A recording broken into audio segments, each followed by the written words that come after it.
Bonjour, nous sommes encore de retour sur Je s'exprime. Oui, c'est encore moi. Et comme on avait dit la dernière fois, pour commencer, je vais en profiter pour dire bonjour à certaines personnes voilà, qui m'ont fait part de leurs conseils, de tout pendant cette semaine. Et déjà à mon grand frère Lamotte Alain qui me regarde avec sa femme que tu as en Argentine et aussi un grand remerciement aussi à Christine Victor, à Farah, à toutes ces personnes qui n'hésitent pas de partager et même à toi aussi qui me regarde et qui va partager ce live. Voilà, aujourd'hui, nous allons parler de réparation de traite négrière. Avec nous, on a Wendy Fell, journaliste de profession, de métier, de passion et étudiant aussi à l'université de Strasbourg. Il vous en dira plus de lui. Bonjour Wendy. Bonjour Josué, bonjour tout le monde, bonjour à notre frère qui assure les manœuvres techniques pour nous. Aujourd'hui, bonjour tout le monde, c'est franchement un plaisir pour moi de répondre à l'invitation de Josué, hein, dans le cadre de son émission Jojo s'exprime, une émission qui fait plaisir à beaucoup de monde ici. Et moi, j'entends parler de cette émission et franchement, je vous félicite Josué pour cette émission. Et je crois que c'est une bonne initiative. Merci mon frère, je suis là. On va parler de la traite et de l'esclavage, une question un sujet qui fait beaucoup d'actualité, notamment aux Antilles, qui fait couler beaucoup de passion également. Et je suis là. Merci déjà à tout le monde et bonne écoute.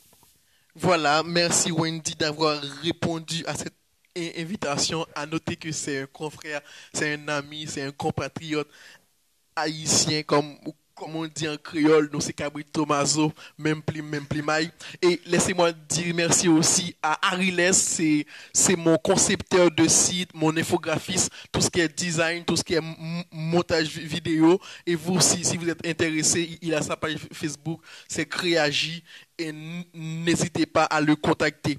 Maintenant, Wendy, parle-nous un peu de qui tu es, de ton parcours, en quelques minutes. Bon, en fait, je suis haïtien, jeune haïtien, âgé de 26 ans.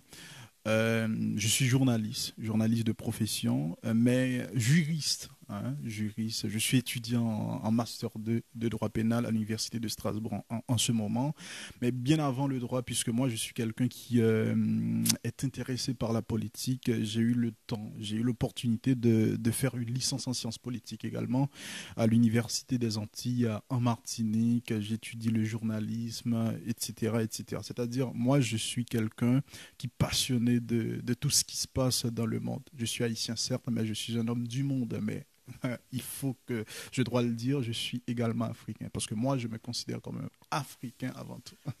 Voilà, on aime les citoyens du monde parce que nous aussi, on aime tout ce qui est dans ce monde et tout ce qui vient de ce monde. Et définis-nous en quelques mots la traite négrière et aussi l'esclavage en soi. La traite négrière et l'esclavage, bien que ça remonte au 15e et au 19e siècle, puisque la traite et l'esclavage a été aboli définitivement en 1848, bien que ça remonte, pour définir ces notions, il faut remonter plusieurs années plus tard, bien plusieurs décennies plus tard, soit en 1926, dans le cadre de la Société des Nations après la Seconde Guerre mondiale, qui a été mise en place après la Seconde Guerre mondiale, pour trouver une définition de la traite et de l'esclavage. Déjà, vous voyez, il y a un problème là. La convention de la SDN, qui a été prise en 1926, définit l'esclavage comme l'état ou la condition d'un individu sur lesquels s'exercent des attributs du droit de propriété. Ça veut dire, selon cette définition qu'on trouve dans cette convention de 1926, une définition qui a été reprise, je dois le dire, par une autre convention en 1956 dans le cadre des Nations Unies, on voit que l'homme africain était considéré à l'époque comme un être humain, certes, mais comme un être humain et qui n'était pas libre. qui n'étaient pas libres, qui étaient considérés plutôt comme un objet, une marchandise sur lesquelles s'exerce un droit de propriété. C'est-à-dire, le maître avait des droits sur l'esclave. L'esclave n'était pas du tout libre. C'était une marchandise, un objet, une chose. Il appartenait à autrui. C'est ça, en quelque sorte, la définition de l'esclavage. Cette même convention, elle a défini également la traite.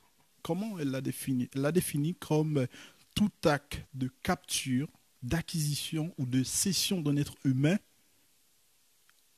en vue de le réduire en esclavage. C'est ça la définition de la traite. C'est-à-dire, dans cette définition, on le voit, la traite, c'était un acte de commerce.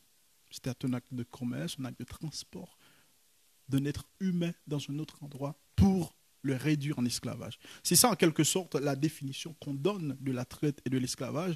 Et cette définition a été reprise plusieurs fois. Et c'est ça, la définition actuelle de la traite et de l'esclavage. Ok, d'accord. Et hier, j'ai écouté une vidéo ou regardé une vidéo où le monsieur parlait de traite négrière en tant que... Il disait que le concept traite négrière est un peu péjoratif parce que quand on prend négrière, ça a rapport aux nègres. Voilà. Qu'est-ce que tu peux en dire là-dessus? Quand on parle de traite négrière, ça ne veut pas dire forcément que la traite a été organisée par des nègres. Quand on parle de traite négrière, c'est parce que, tout simplement, les négriers européens, ils partent sur les côtes africaines pour récupérer des hommes noirs, des nègres africains, pour les envoyer dans d'autres continents. Et c'est pour ça qu'on parle de traite négrière. Parce que tout simplement, les personnes, les acteurs, ou bien les victimes de cette traite étaient des hommes de couleur noire. C'est pour ça qu'on parle de... C'est vrai qu'il y a eu des imbéciles africains qui dirigeaient l'Afrique durant cette période, qui ont participé dans la traite. Mais ce n'est pas à cause de leur implication qu'on parle de traite négrière. C'est parce que tout simplement, les victimes étaient des Noirs. D'accord. Bon, pour ceux ou celles qui viennent de nous rejoindre, voilà, on parle de la réparation de la traite et de l'esclavage. À noter que c'est un sujet que Wendy Fell il va présenter dans son rapport pour son Master 2. Et est-ce que tu peux nous faire une historicité de l'esclavage? D'où ça vient, voilà, d'où ça a commencé? Bon, si on veut parler de l'esclavage, il faut remonter dans les années 1445-1450. Ça veut dire il faut remonter au 15e siècle. Comment ça a commencé? Ça a commencé avec les Portugais. Les Portugais qui ont voulu explorer les côtes africaines et ils partent en Afrique. En explorant le continent africain, ils vont faire quoi? Ils vont profiter pour acheter des hommes. Pour acheter des hommes. Ça veut dire, on voit que la traite négrière, ça commence avec les Portugais. Mais, certes, c'est eux qui ont commencé le processus. Ça va prendre une ampleur considérable, notamment avec la découverte du Nouveau Monde, avec Christophe Colomb. Vous avez appris ça à l'école. Christophe Colomb, par exemple, avait découvert Haïti le 5 décembre 1492 et d'autres îles de la Caraïbe. Donc, avec la découverte du Nouveau Monde, de fait, la colonisation, parce que quand il découvre ces pays, il les colonise automatiquement. Avec la colonisation, ça va prendre une ampleur considérable parce que, tout simplement, l'esclave était considéré à l'époque comme un gage d'exploitation des richesses, des richesses et des territoires des Amériques. L'esclave, c'était ça. Parce que tout simplement, pour exploiter les richesses du continent américain, eh bien, il fallait une main-d'œuvre qui est étendue, etc. Et eux, hein, ce sont comment je peux dire, ils ne pouvaient pas faire ce travail-là. ce sont des fainéants. Ils ne pouvaient pas faire ce travail-là. Et les Indiens retrouvés sur ces territoires, à l'époque, ne pouvaient pas également, eux seuls, faire ce travail. Donc c'est ainsi que ce commerce va être mis en place au XVIe siècle par les Européens. Les négriers vont partir, je l'ai déjà dit, les négriers européens vont partir en Afrique, récupérer des esclaves, en échange, bien évidemment, des marchandises manufacturées, à savoir du tabac, de l'alcool, du sucre, etc., etc. Donc c'est ça, en fait. C'est comme ça que le processus a commencé. Et une fois arrivé, il faut dire, Josué, on parle aussi j'ouvre une parenthèse, on parle, et dans cette optique-là, de commerce triangulaire. Pourquoi on parle de commerce triangulaire? Parce que tout simplement, la traite était organisée en 3 temps et sur 3 continents. Les Européens partent en Afrique pour récupérer les esclaves. D'accord? Après, il faut transporter ces esclaves sur le continent américain, au-delà de l'Atlantique, récupérer en échange, bien évidemment, de ces produits dont je viens de parler. Et troisièmement, il faut récupérer ces produits pour les transporter dans des ports européens, notamment à Nantes, etc. C'est pour ça qu'on parle de commerce triangulaire.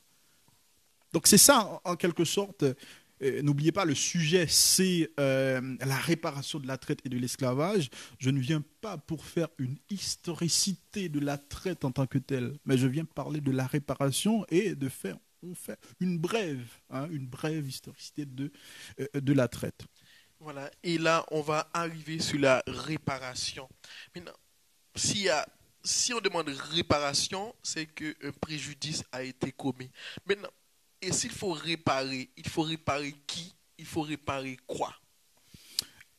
Il faut dire, Josué, avant de répondre à cette question, j'ai oublié de dire que la France commence elle-même dans entre dans ce commerce à partir des années 1642 avec le roi Louis XIII. Et ce qui est important à signaler dans le cas de la France, c'est que la France va légitimer ce comportement abominable. La France, avec l'édit de 1685, dit Code noir, eh bien, elle va légaliser la traite et l'esclavage.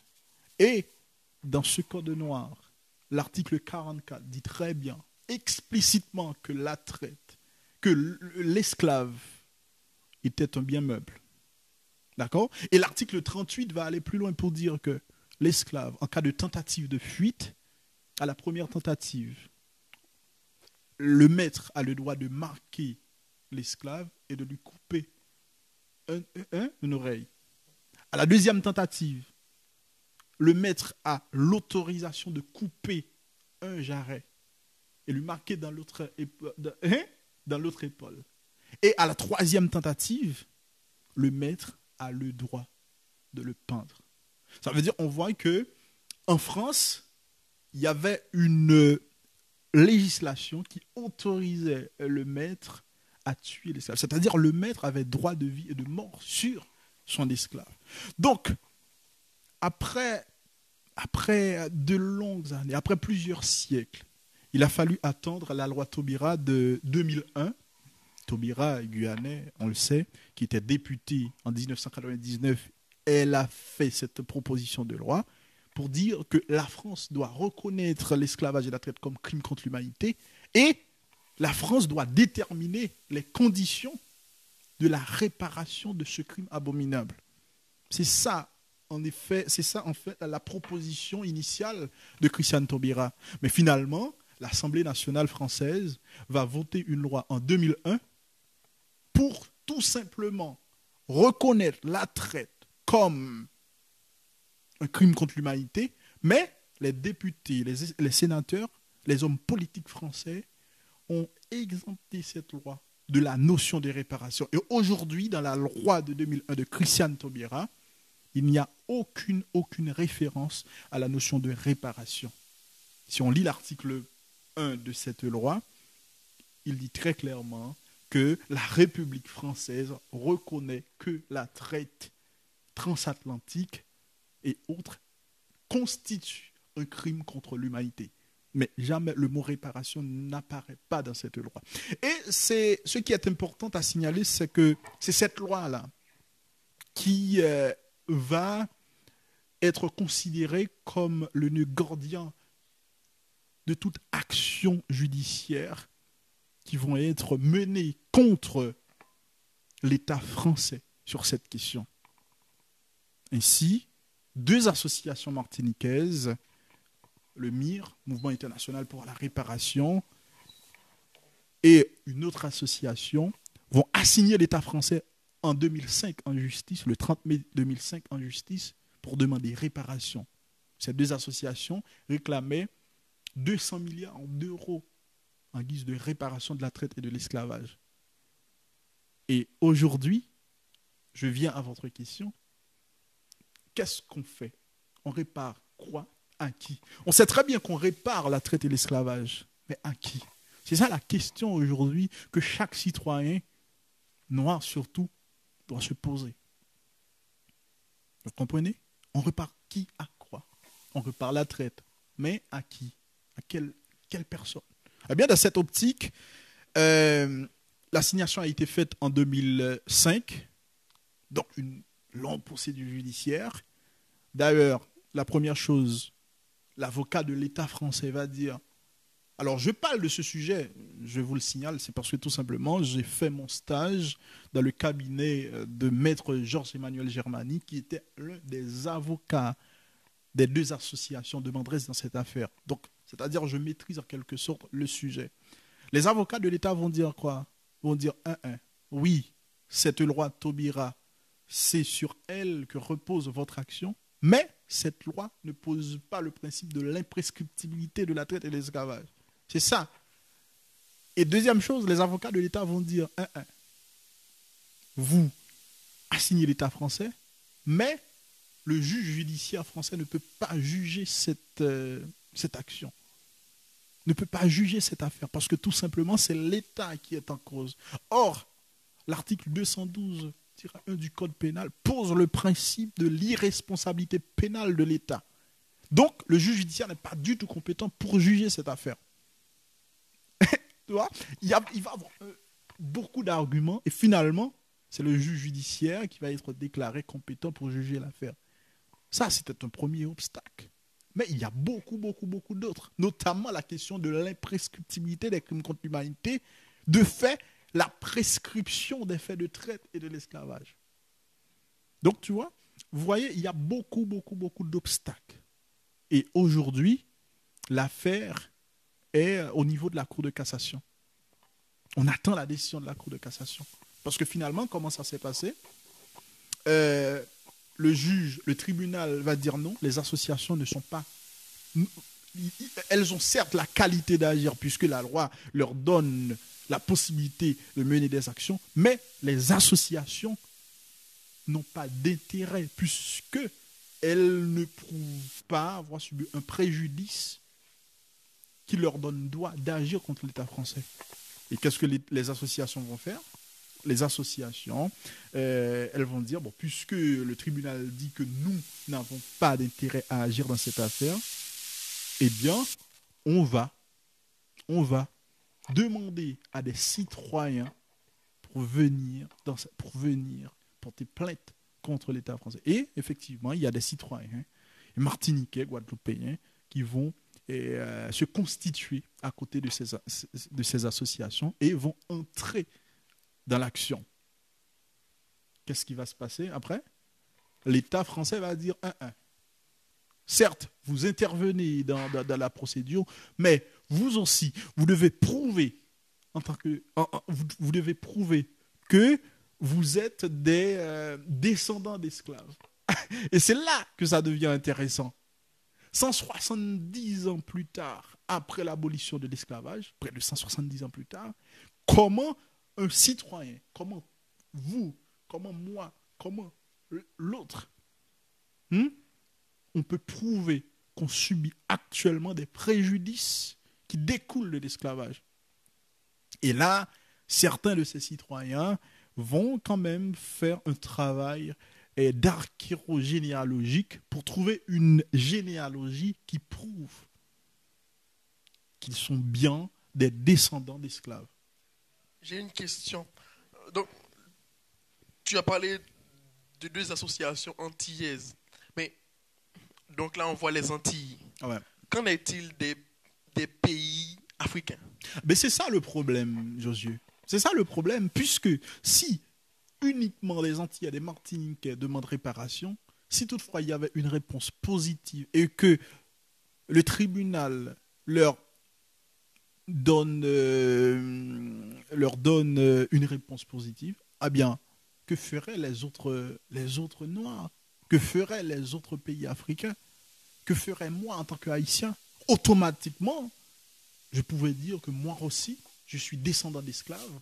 Mes ancêtres ont été déportés du Bénin jusqu'à Haïti, et moi, je suis le fils des esclaves, et que je subis moi aussi des séquelles de l'esclavage, donc je dois à une réparation.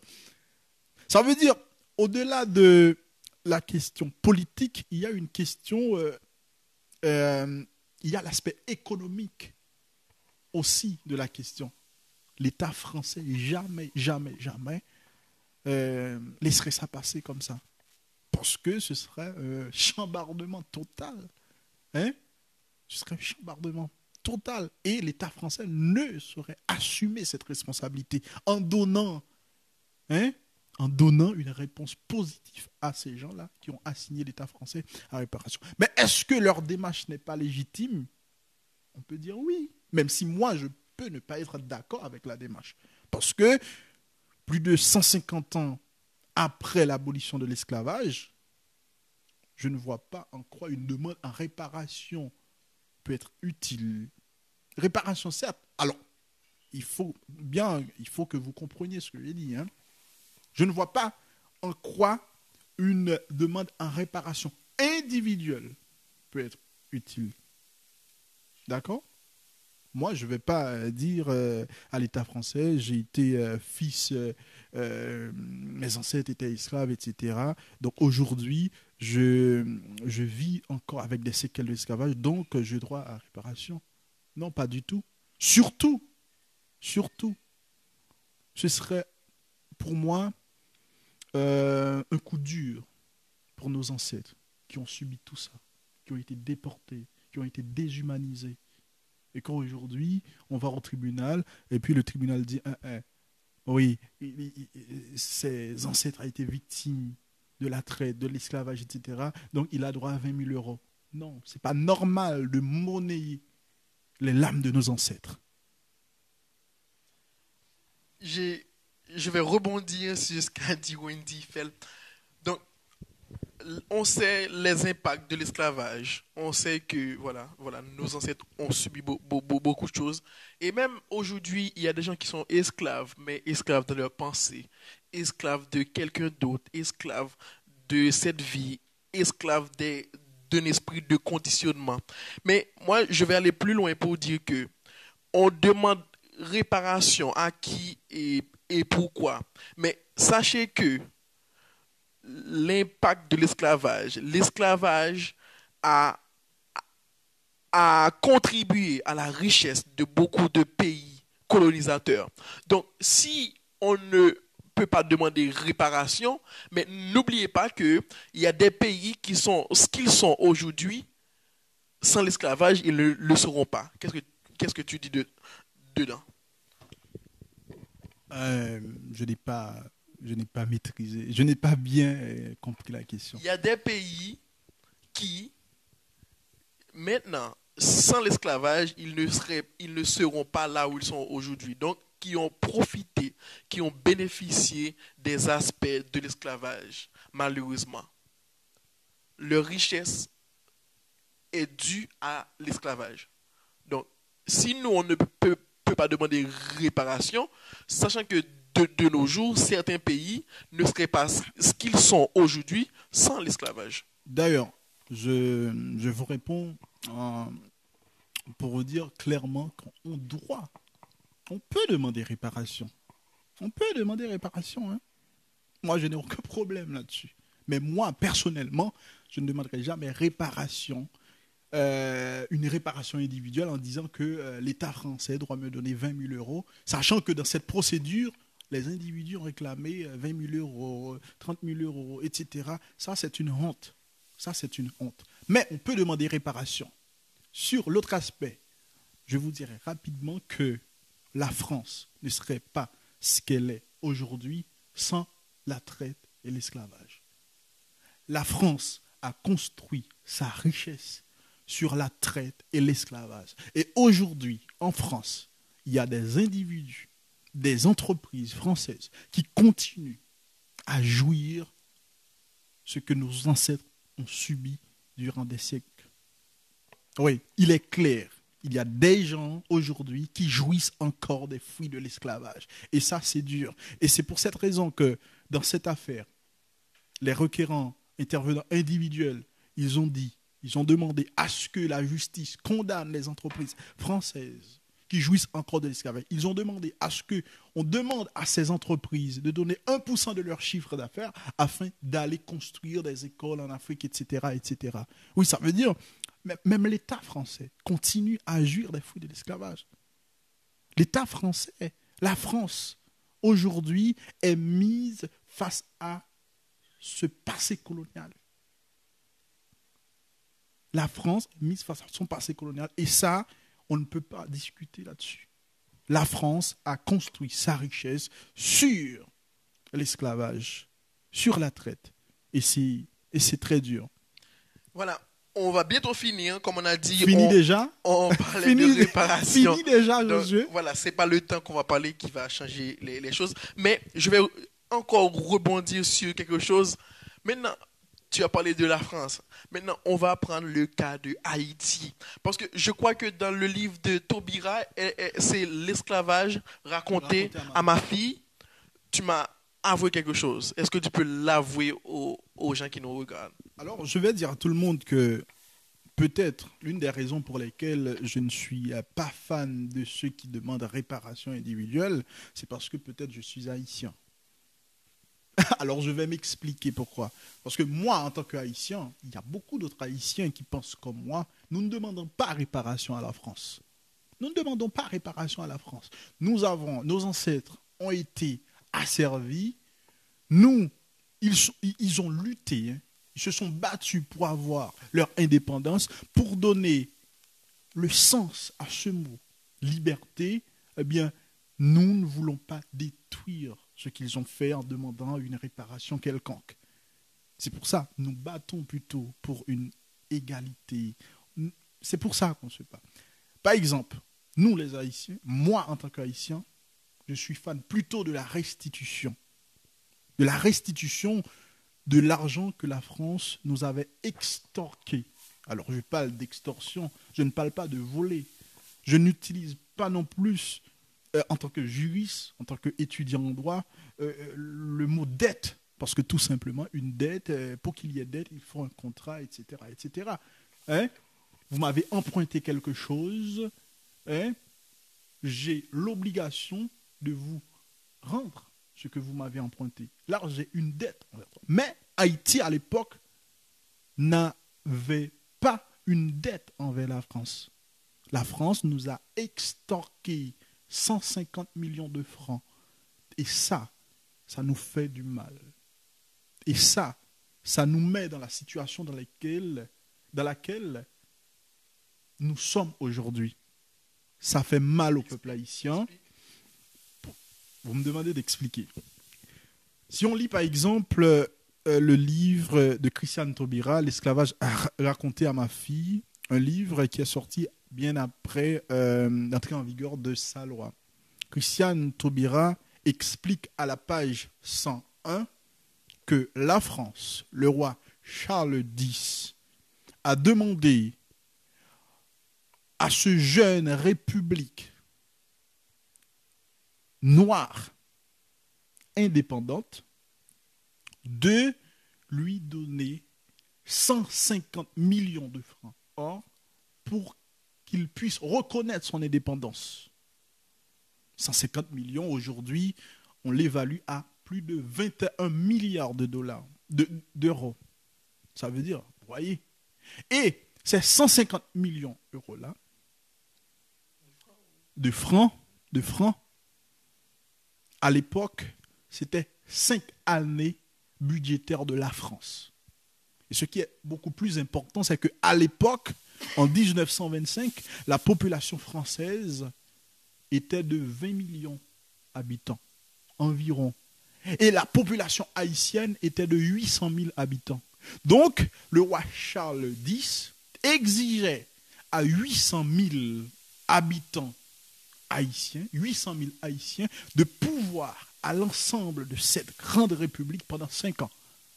Et vu que de 1804 à 1825, vous voyez, pas beaucoup d'années depuis notre indépendance, et vu qu'on a pris notre indépendance après plusieurs années de guerre, la République était en train de se construire. On n'avait pas vraiment d'argent. Haïti n'avait pas d'argent à donner à la France. Eh bien, nous avions à la tête d'Haïti à l'époque un con, un imbécile, un bourgeois. Hein? Bon, ce sont eux qui dirigent toujours Haïti. Il y a toujours des imbéciles, hein? Plusieurs siècles durant, qui s'appelle Broyer, qui acceptait de donner à la France cette somme. Et qu'est-ce qu'il a fait? Il va venir en France, puisque Haïti n'avait pas d'argent, il va venir en France, dans des grandes banques, Rothschild et Co., pour emprunter de l'argent. Ce qui est aberrant dans tout ça, c'est qu'il a emprunté cet argent à des taux de 20 à 30%.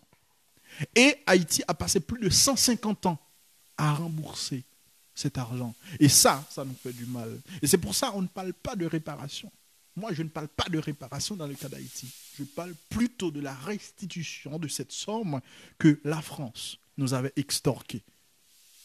Parce que si dans le passé, je disais toujours à mes frères haïtiens, mais arrêtez de parler de la France comme quoi c'est la France qui est responsable de nos malheurs. Arrêtez. Mais très récemment, dans mes travaux pour mon rapport de stage, pour traiter ce sujet, je me suis rendu compte à quel point que la France nous a fait du mal. Et c'est pour ça, désormais, moi je suis fan. Si on demande à ce que la France nous restitue cette somme, je suis là. Et si on demande réparation, une réparation quelconque, non, je refuse. Parce que moi, je ne vais pas dans cette logique-là. Demander réparation, une réparation individuelle, c'est quand même tuer, c'est quand même réduire nos ancêtres après tout ce qu'ils avaient fait pour moi. Voilà, vous aurez compris, pas de réparation, mais une restitution pour Haïti, mais en termes de traite aussi, parce que, voilà, comme tu as dit, ce serait aussi égoïste. Le tribunal Voilà. aussi, dans cette affaire, hein, la Cour d'appel de Fort-de-France affirme que l'État français a sa responsabilité dans la traite et l'esclavage. D'accord? C'est-à-dire même le juge français admet que l'État a sa responsabilité. Et la Cour d'appel dit très clairement que la responsabilité de l'État français dans la traite et l'esclavage est incontestable. Incontestable. Mais même si il reconnaît, même si les juges reconnaissent que c'était incontestable, mais pas de question de réparation. Parce que, vous l'aurez compris, ça aura des effets néfastes sur l'économie française. Voilà. Pour finir, je vais te poser une question. Une question qui me brûle depuis beaucoup de temps. Et je pense à mon ami Silla Abdoulaye qui me pose aussi souvent cette question. Est-ce qu'il y a, est-ce qu'il y a, est-ce qu'il faut une réconciliation entre les Antillais et les Africains? Parce qu'il y en a qui pensent que les Africains ont trahi les Antillais. Est-ce qu'il existe ça vraiment entre les Antillais et les Africains? Ou est-ce que tous les Antillais, voilà, est-ce qu'ils sont des Africains? Voilà, tu comprends ma question? Alors moi, j'ai vécu aux Antilles pendant plusieurs années. J'ai étudié aux Antilles. Récemment, j'ai été en stage Aux Antilles, il faut dire que l'avocat qui dirige le cabinet dans lequel je faisais mon stage, il est vraiment un passionné d'Afrique. Et actuellement, il est roi. Il est roi au Bénin. Il est roi au Bénin. Ça veut dire que c'est quelqu'un qui est passionné. Mais je dois vous dire sincèrement que les Antillais, une grande majorité des Antillais, ne se considèrent pas comme africains. Ils se sentent... Hein? Non, pas du tout. Alors là, Certains on va avoir de Haïtiens grands problèmes. on fait un sondage. Non. Ok, Non. ok, continue. Peut-être que ceux qui vivent aux États-Unis, mais une grande majorité, la grande majorité des Haïtiens n'ont aucun problème à ce qu'on dit, vous êtes africain. Parce que on nous a appris à l'école que nos ancêtres venaient de Dahomey. Contrairement aux Antillais, puisque aux Antilles, l'éducation, l'enseignement aux Antilles, c'est le ministère de l'Éducation nationale français, etc. Donc, il y a des choses qui ne sont pas dites. Vous voyez? Donc, contrairement aux Antillais, nous, les Haïtiens, nous nous sentons beaucoup plus africains que les Antillais. Les Antillais se considèrent français. Point barre. Ils se considèrent comme français. Et de fait, ils sont français. On n'a aucun problème là-dessus. Mais il y a des Antillais qui ne veulent pas entendre parler de l'Afrique. L'Afrique, c'est du passé. Nos ancêtres étaient africains. Nous ne sommes pas africains. Nous sommes des Antillais. Comme s'il y avait quelque... Bon, bref. C'est comme ça. Ils se considèrent français. Bon, moi, je n'ai aucun problème. Mais moi, je me considère africain. Et je vais. Il faut qu'on retourne en Afrique. Hein? Nous devons retourner en Afrique. Et pourquoi? En fait, est-ce qu'il y a eu... En fait, les gens parlent que les Africains ont vendu leurs frères. Est-ce que c'était vrai? Comme je l'ai dit au début de notre émission, il y a eu des imbéciles africains qui participaient dans le processus de la traite. Parce que, vous êtes d'accord avec moi, quand les Portugais arrivaient en Afrique, ce sont des Africains qui gouvernaient l'Afrique à l'époque. D'accord? Et cela nous montre à quel point, depuis des siècles et des siècles, qu'il y a eu toujours des imbéciles qui gouvernaient l'Afrique. Et jusqu'à maintenant, il y a des cons qui gouvernent l'Afrique. Comme Haïti aussi. Il faut le dire. Il y a des imbéciles qui gouvernent l'Afrique jusqu'à maintenant. Et c'est ça qui est le plus grand problème de l'Afrique. Parce que l'homme noir, puisqu'il y a des imbéciles qui gouvernent, l'éducation est catastrophique. On enseigne à nos gamins que l'homme noir est supérieur par rapport à l'homme. L'homme blanc est supérieur, lui est supérieur. Donc, voilà ce qu'on inculque à nos petits à l'école. Les dirigeants africains aujourd'hui se considèrent comme des marionnettes des gouvernants, de ceux qui gouvernent l'Europe actuellement. Aujourd'hui, la France... Moi j'ai discuté très récemment avec des amis sénégalais, mais leur discours, ça me frustre. Ça me frustre. Je me dis, mais pourquoi ils pensent comme ça? Pour eux, l'homme européen, c'est le Seigneur. Et l'homme noir ne peut rien faire. Ne peut rien faire de bon. Ne peut rien faire de bon. Et ça, c'est ça la réparation pour moi. On doit chasser ça de notre esprit. Les dirigeants africains, les États africains doivent enseigner à nos gamins que nous sommes des êtres humains comme tout le monde. Nous sommes des hommes. Certes, à un moment donné, on a été colonisés, mais nous nous sommes battus. Nos ancêtres se sont battus pour donner à ce mot liberté son vrai sens. Et de ce fait, il faut arrêter de penser que plus de 200 ans après la traite et l'esclavage, qu'on est inférieur par rapport à l'homme africain. Et je fais allusion à un passage du livre de Frantz Fanon que je vous invite à lire, Peau noire, masque blanc. À un moment, Frantz Fanon explique qu'il rencontre une Antillaise et que l'Antillaise aime un blanc. Elle sort avec un blanc. Elle accepte tout. Elle ne demande rien. Elle n'exige rien du tout. Quand on lui demande, mais pourquoi tu aimes cet homme à ce niveau-là? Elle répond, je l'aime parce que ses yeux sont bleus, ses cheveux sont blonds, hein? Etc., etc. Donc, en fait, elle n'aime pas le mec parce que, tout simplement, parce qu'elle pense qu'elle va trouver son bonheur. Mais elle l'aime tout simplement parce que ses cheveux sont blonds, ses yeux sont bleus, etc., etc. Et ça, ce complexe d'infériorité, il faut le bannir de notre esprit. Et c'est pour moi ça, la réparation. Quand on se met debout, quand on discute avec un homme blanc, il faut que dans son esprit, il ne pense pas qu'il nous est supérieur. Nous aussi, dans notre esprit, il faut qu'on se dise, bon, je discute avec un homme, un semblable. Mais pas de question parce qu'il est européen, parce qu'il a un passeport français, il m'est supérieur. Non, pas du tout. C'est ça la réparation pour moi. Voilà, tout ce que tu dis, c'est tout à fait vrai. Mais on est tous enfants de Dieu, donc du coup, on est tous égaux. Donc cette question de Africains qui ont vendu les frères, etc., il ne faut pas le nier. Il y a eu des imbéciles africains qui participaient donc, à ce processus de traite. Voilà, mais on veut dire aux générations d'aujourd'hui, donc vous n'êtes pas responsable des faits du passé.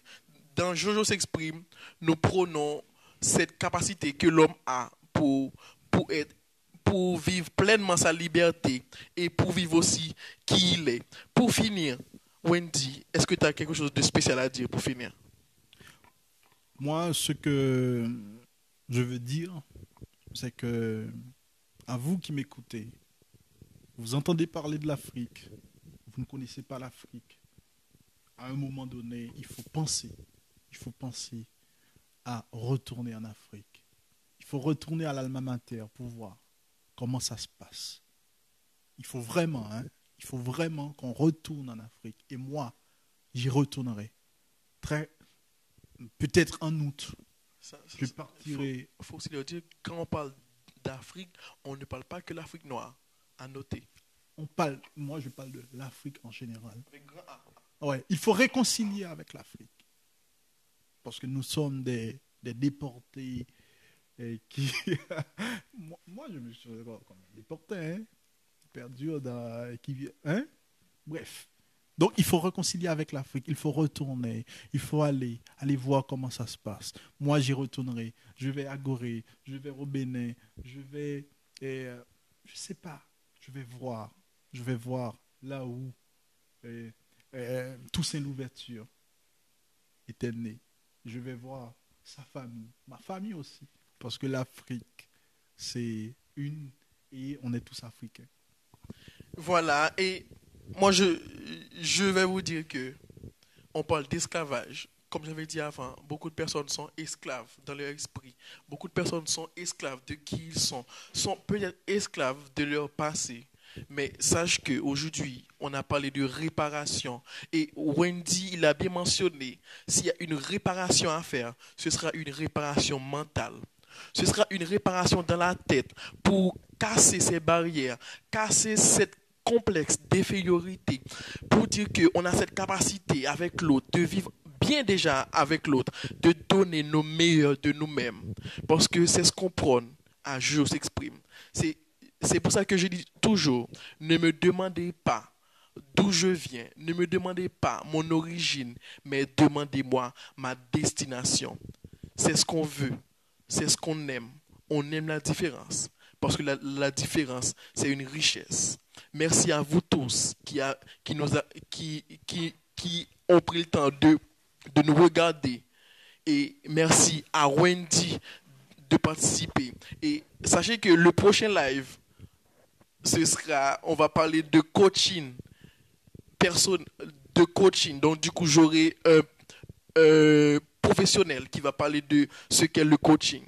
Et pour tous ceux qui regardent la Coupe du Monde, supportez à fond votre équipe. Moi, en premier, je supporte le Brésil, qui sera champion, et en deuxième, la France, parce qu'on est aussi en France. Sache que tout commence par toi et finit par toi. Et comme dit Joseph Correa, je s'exprime n'est pas qu'une expression, mais une expression argumentée, profondément nourrie et sincère. Je s'exprime. Merci.